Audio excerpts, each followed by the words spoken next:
There's a common thread of two things that are linked together.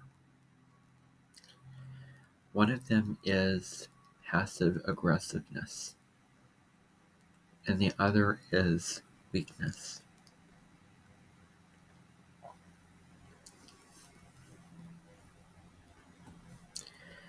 So, why do we act in ways that are passive aggressive?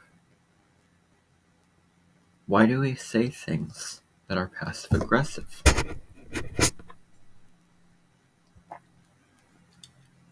Why is passive aggressiveness a thing? Well, it's probably because we don't feel strong enough to speak our truth. We don't feel strong enough to assert ourselves in our life. And so when we don't feel strong enough, when we don't feel like we have the power to do that, we act from a place of just following the rules, going along with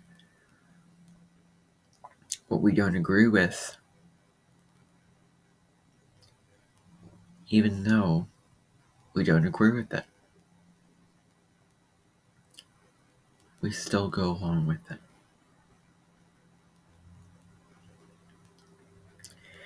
And so when it comes to conflict, one of the more negative cards to play is just choosing to say something where there's an underhand motive of trying to respond and trying to fight back and stand up for yourself under fire. It comes from a place of, I can't win, and this person's bigger than me, and this person has more power than me. It is a tactic that we use to please the other person. And when we choose passive aggression, passive aggression, we are devaluing ourselves and we're not being true to ourselves.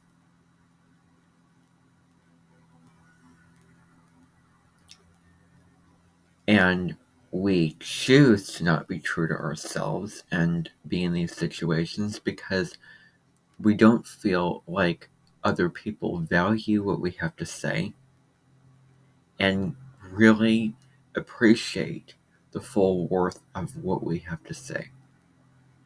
We don't feel that people are going to support us and be on our side and lift us up and understand us and work with us to make those changes and for us to take action on whatever we need and want in our life.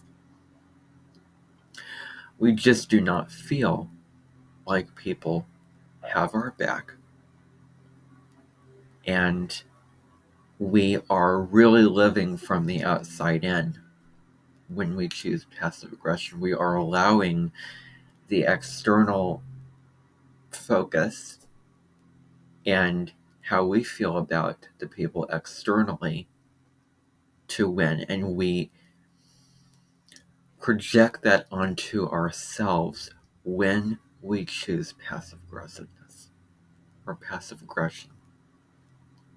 Is, when we do this, we let the outside influence what we do and who we are, where we question our truth and question our mind and what we have to say and what's really right for us when we choose passive aggression. It's not really coming from a place of personal empowerment and personal self-confidence in yourself and truth, and you giving yourself permission to live out that truth and speak that truth.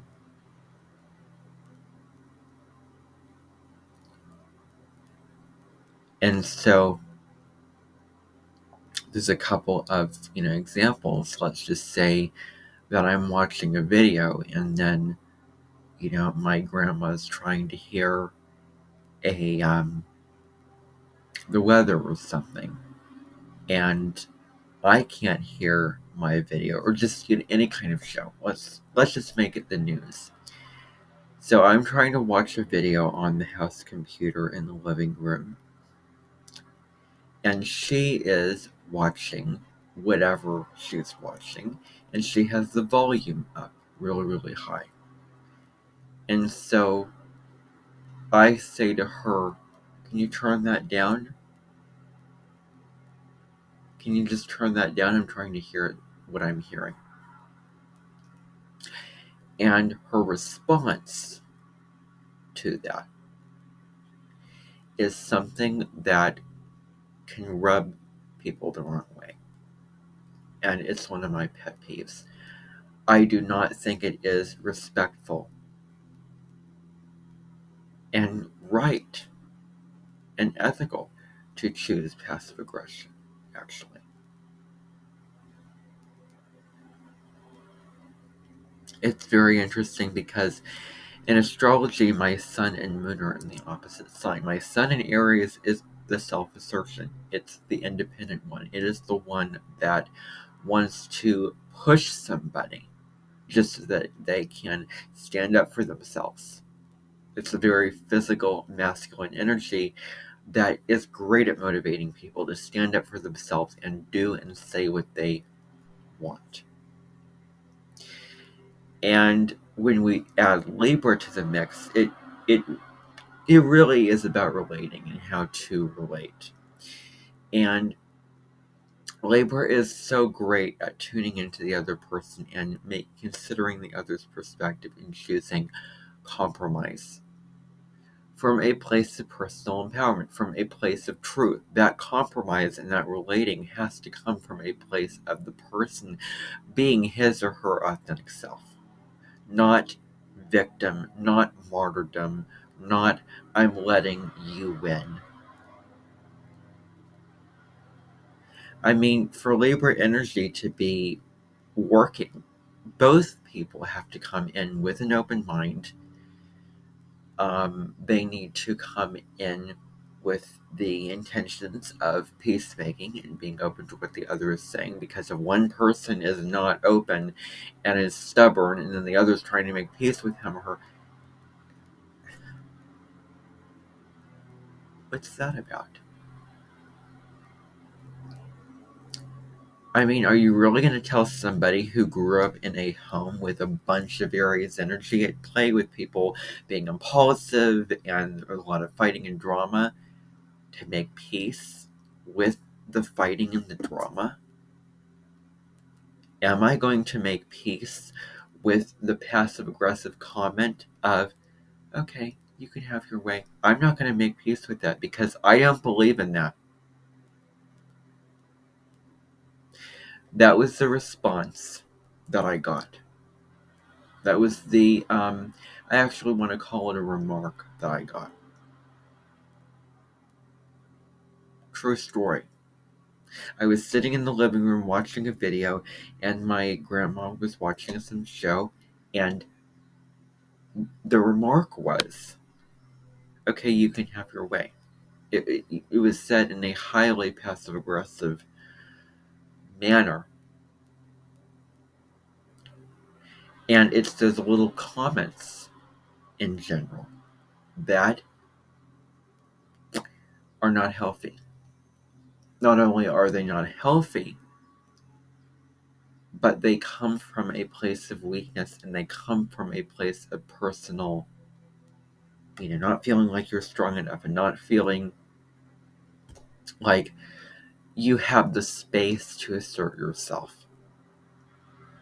And you're just making those kind of comments. And what it is when people choose passive aggression, they are really being aggressive in a non-assertive way. They're digging in to somebody and they're trying to fuel a fire from a place of low self-confidence and low self-empowerment. They're trying to fuel the fire. Well, stop fueling the fire and just choose to speak your truth. Just choose to be assertive. And don't, for one moment, give the other people a taste of their own poison. Don't just say, "Well, as you said, I'm going to speak my truth and this is how it is." that really, um, I don't think that what someone, you know, encourages as somebody else should be, that shouldn't be used against the people who are encouraging the people who gave them a taste of their own poison. That shouldn't be, what they have to say should not be put against them. Um, but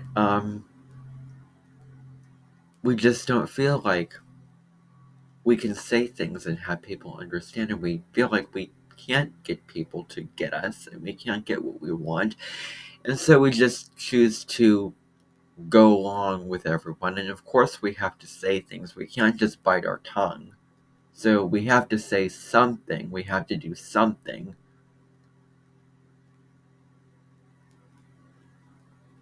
Because there's a fire in all of us. And there's that energy of an inhale, not an exhale. Like, I feel better now that I spoke my truth. I feel that I've cleared that out of my system.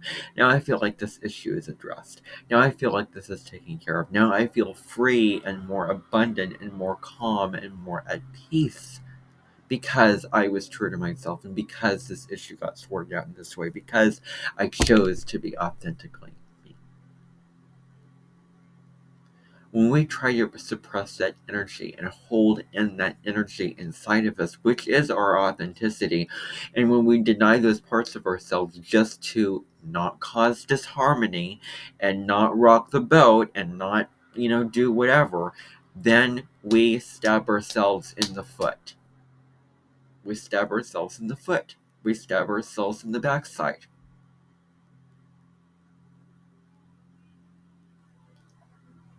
Don't hold your tongue. Drop into your heart is just what I'm going to put out there, and take it or leave it. You can do what you can do anything with this information that you want to, but what I would suggest is to drop into your heart and drop into your truth. Step back, close your eyes,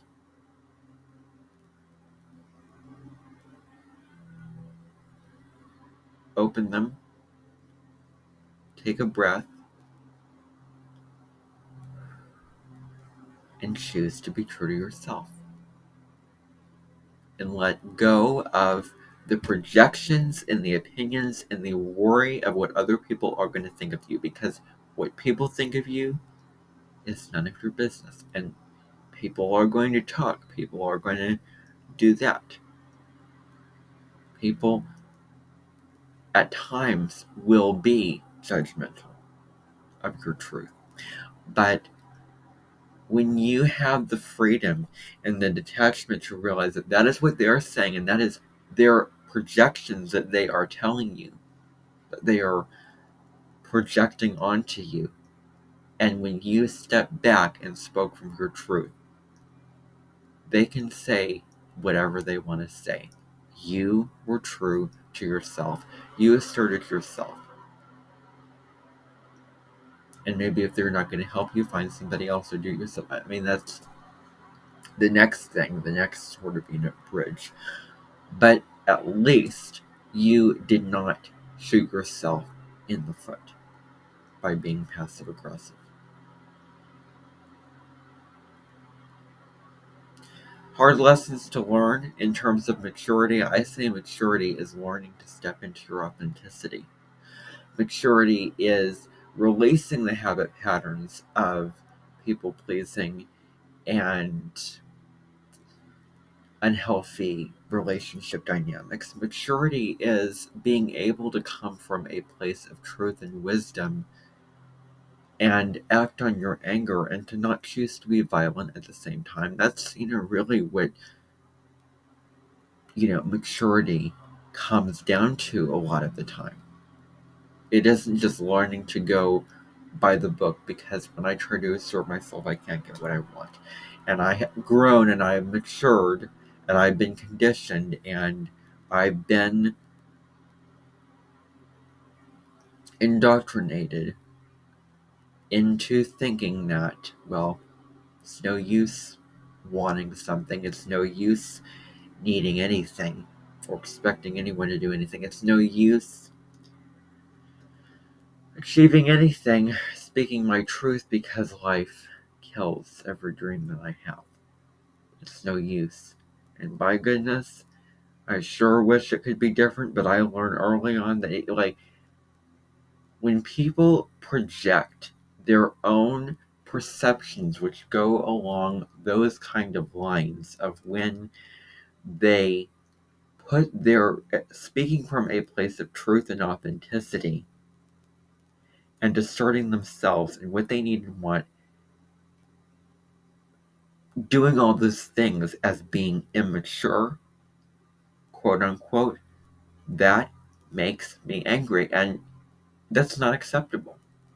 I mean, you're not going to have a conversation with me and just expect it to be fine.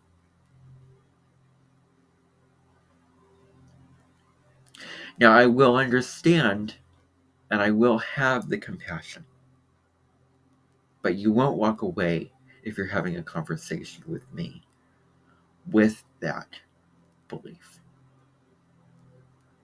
I do not buy people who speak like that and people who allow themselves to hold that belief, people who succumb and are choose to be a victim to that kind of belief.